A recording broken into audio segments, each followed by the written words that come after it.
नमस्कार, मैं हूं विशाल यादव। देश के गद्दारों को गोली मारो सालों को। अनुराग ठाकुर के इस बयान का मैं समर्थन तो नहीं करता, लेकिन सच में जो देश के गद्दार हैं उन्हें जेल में ठूसा जाए और फांसी के फंदे पर उन्हें लटका दिया जाए। दोस्तों, इस समय मुख्य चुनाव आयुक्त ज्ञानेश कुमार को लेकर पूरे देश में बवाल सा मच गया है। जहां पर ज्ञानेश कुमार के पुतलों को फूंका जा रहा है, कहीं जूतों चप्पलों से पीटा जा रहा है, कहीं ज्ञानेश कुमार मुर्दाबाद के नारे लग रहे हैं, तो कहीं ज्ञानेश कुमार के पुतलों की अर्थियां उठाई जा रही हैं, यानी कि अंतिम संस्कार किया जा रहा है। ऐसा इसीलिए क्योंकि ऐसा माना जा रहा है कि ज्ञानेश कुमार मोदी के दलाल हैं, मोदी के इशारे पर नाचते हैं, प्रधानमंत्री नरेंद्र मोदी के लिए फील्ड सजाते हैं और चुनाव में बड़ी जीत दिलवाने का काम ज्ञानेश कुमार करते हैं। क्योंकि अगर आज ज्ञानेश कुमार मुख्य चुनाव आयुक्त है तो मोदी शाह की देन है, क्योंकि मोदी शाह ने ज्ञानेश कुमार को मुख्य चुनाव आयुक्त बनाया है,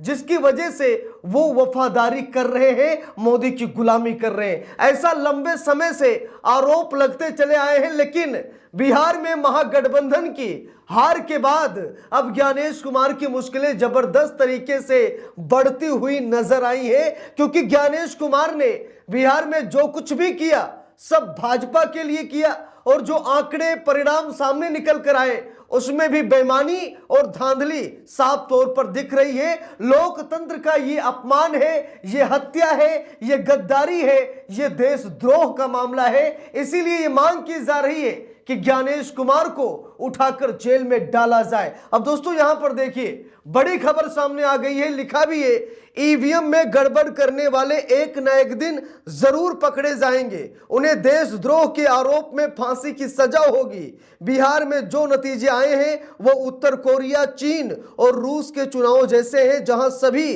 वोट एक ही पार्टी को जाते हैं। जरा यहां पर देखिए, अब बड़े बड़े नेता खुद कहने लगे कि जो ईवीएम से वोट चोरी का काम करता है वो देशद्रोही है और उसे फांसी के फंदे पर लटका दिया जाए। क्योंकि बिहार का जो रिजल्ट सामने निकल कर आया है वो ये दिखाता है कि जैसे उत्तर कोरिया में हो रहा है, जैसे चीन में हो रहा है, जैसे रूस में हो रहा है कि एक ही पार्टी को वोट मिलते हैं, यानी कि तानाशाही होती वहां पर, वैसा ही कुछ बिहार में देखा गया। दोस्तों, हम सभी लोगों को मालूम है कि चुनाव आयोग ने कहा था कि बिहार में 7 करोड़ 42 लाख मतदाता है, लेकिन वोटिंग खत्म होने के बाद चुनाव आयोग कह रहा है कि 7 करोड़ 42 लाख नहीं बल्कि 7 करोड़ 45 लाख वोटर थे। यानी कि 3 लाख वोटर चुनाव आयोग ने एक चुटकी में बढ़ा दिए, और ये 3 लाख वोटर भाजपा की जीत का कारण बने।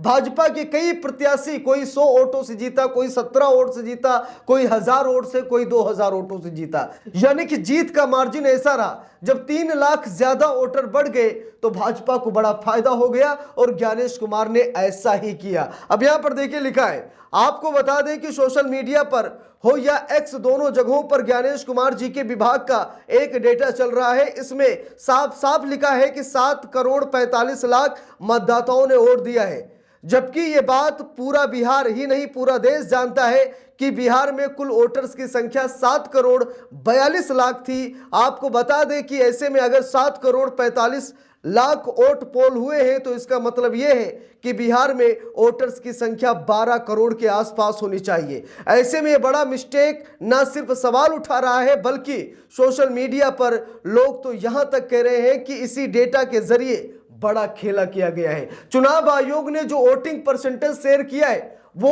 वोटिंग परसेंटेज 7 करोड़ 42 लाख मतदाताओं का नहीं बल्कि 12 करोड़ मतदाताओं का था। यानी कि चुनाव आयोग ने ये वोटिंग परसेंटेज बढ़ाकर ये बताया कि बिहार में मतदाताओं की संख्या 12 करोड़ है, जबकि मतदाताओं की संख्या 7 करोड़ 42 लाख थी। लेकिन चुनाव आयोग ने भाजपा के लिए ये बड़ा खेल खेला है। दोस्तों, वहीं पर एक और बिहार में मामला गरमाया है कि एक होटल में बैठकर ये सारा खेल खेला गया। देखना चाहेंगे, ईटीवी बिहार की रिपोर्ट है, लिखा भी है, बिहार चुनाव रिजल्ट के बाद राजद नेताओं ने सरकार और चुनाव आयोग पर गंभीर आरोप लगाए। कहा कि बिहार में ईवीएम में चोरी की गई है, पटना के मौर्या होटल में सारा खेल किया गया है, इसमें कई मंत्री शामिल हैं जिनके खिलाफ सबूत जुटाया जा रहा है। इसके बाद राजद लड़ाई लड़ेगी। आरजेडी बैठने वाली नहीं है।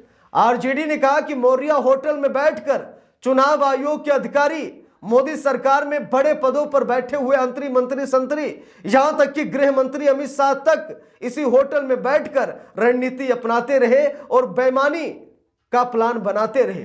चुनाव आयोग के अधिकारी भी इसी होटल में बैठकर रणनीति बना रहे थे कि कैसे भाजपा को ज्यादा सीटें दिलाई जाए, कैसे एनडीए की सरकार बनाई जाए।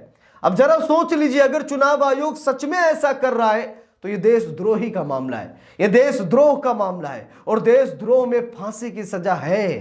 तो क्या ऐसे लोगों को लटका दिया जाएगा फांसी के फंदे पर?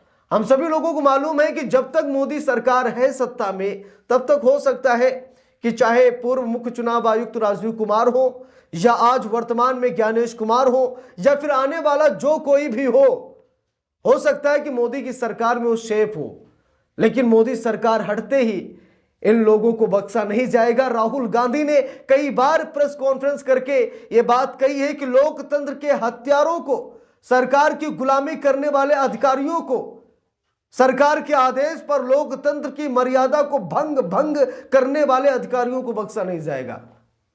बस सरकार बदलने की देरी है। तो सबसे बड़ा सवाल यह है कि जब चुनाव आयोग इतनी बड़ी गड़बड़ी कर रहा है तो सुप्रीम कोर्ट इस मामले में एक्शन क्यों नहीं ले रहा है? एक बार नहीं बल्कि कई बार सुप्रीम कोर्ट का भी दरवाजा खटखटाया गया, कई बार कहा गया कि चुनाव आयोग पर लगाम लगाया जाए। यहां तक कि सुप्रीम कोर्ट ने कई बार चुनाव आयोग को फटकार तक लगाई, लेकिन मोदी सरकार ने चुनाव आयोग को इतनी शक्ति दे दी है कि चुनाव आयोग का कोई बाल बीमाका नहीं कर पा रहा है। मोदी सरकार ने एक हिसाब से देश का सारा कंट्रोल चुनाव आयोग को दे दिया है। चुनाव आयोग को बहुत बड़ी शक्तियां मोदी सरकार ने दे दी हैं और वन नेशन वन इलेक्शन के तहत ऐसी शक्तियां चुनाव आयोग को मिल जाएंगी कि चुनाव आयोग खड़े खड़े सरकार बना देगा और खड़े खड़े सरकार गिरा देगा। यानी कि मोदी सरकार में अगर किसी की सबसे ज्यादा शक्तियां बढ़ी हैं तो सिर्फ और सिर्फ चुनाव आयोग की है, क्योंकि उसी के बदौलत मोदी जी सत्ता में है, सत्ता में आते हैं और शायद आते रहेंगे, क्योंकि चुनाव आयोग मेहरबान है तो मोदी सरकार पहलवान है। ऐसा ही कुछ दृश्य देखा जा रहा है। इसीलिए ऐसा कहा जा रहा है कि जो लोग ईवीएम में गड़बड़ी कर रहे हैं, अगर वो लोकतंत्र की हत्या कर रहे हैं, ये देशद्रोह का मामला है और देशद्रोहियों को फांसी के फंदे पर एक ना एक दिन लटकाया जाएगा, एक ना एक दिन चोरी पकड़ी जाएगी, क्योंकि चोर कितना भी शातिर क्यों ना हो, सबूत छोड़ ही देता है।